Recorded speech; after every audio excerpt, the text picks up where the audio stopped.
कोई गारंटी नहीं ले सकता कि 2019 का आप इंतजार करते रहिए, उसके बाद हालात ठीक हो जाएंगे क्या।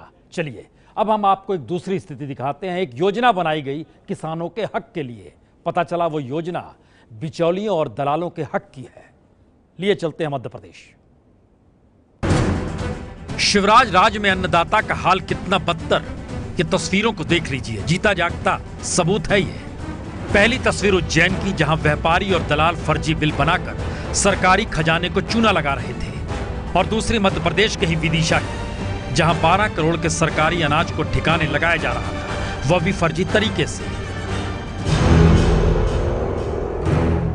तो आइए उज्जैन से शुरू करते हैं। महाकाल की नगरी है। भावांतर योजना के तहत शिवराज सरकार किसानों से सीधे फसल की खरीदी करती है, लेकिन सरकारी महकमे की नाक के नीचे बिचौलिए और दलाल फर्जी बिलों के सहारे सरकारी खजाने पर सेंध लगा देते हैं। और इस राज पर से पर्दा उठाया उज्जैन के बड़नगर मंडी में बैठे गोपाल नाम के इसी दलाल ने, जिसका वीडियो बड़नगर कहीं एक किसान ने बना लिया। 200 में भी नहीं करेगा बड़नगर में, मैंने पूरी जानकारी निकाली। वो हमारा भतीजा ही सुनील वगैरह है, और काम तो मतलब 100% हो जाएगा। सुनो, आपको सब जितने कागज है सबकी फोटोकॉपी मिलेगी और एक ओरिजिनल बिल मिलेगा साथ में। ठीक है, पेमेंट आ जाएगा भावांतर का पूरा। अब ये जवाबदारी हमारी नहीं रहती है, ये तो उसकी जवाबदारी मुख्यमंत्री की। अगर सबको डालेगा तो आपको भी डालेगा। यानी सिर्फ 250 रुपए की एवज में लाखों का बिल, और ये खेल करोड़ों तक पहुंच जाता है, जिसको अंजाम पहुंचाता है दूसरा दलाल। लहसुन के बिल में आपको कितना देना है? मेरे को तो 200 और 10 रुपए का बताया था। 200 रुपए और 10 रुपए हम मालिक।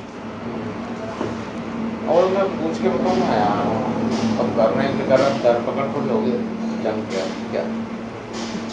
आप एक बार रफ जोड़ दो कितना हो रहा है तो घर बता देंगे। और अभी हो ही नहीं रहा है अभी। हाँ, 10 दिन बाद एक रफ चिट्ठी आप बना दो, संतोष हो जाएगा। तो बात करने के बाद ही तो मालूम पड़ेगा ना, बाद में बात करने के बाद। तो कैमरे पर कबूलनामा, और फिर पुलिस ने दोनों को गिरफ्तार कर लिया।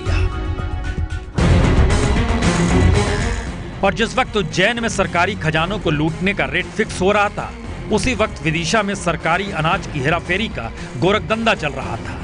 और इस गोरखधंधे में एक दो नहीं बल्कि 23 गोदाम शामिल, जिसका खुलासा छापेमारी के दौरान हुआ। यहां व्यापारी वेयरहाउस से अपना पुराना अनाज निकालकर सरकारी केंद्रों पर बेच रहे थे।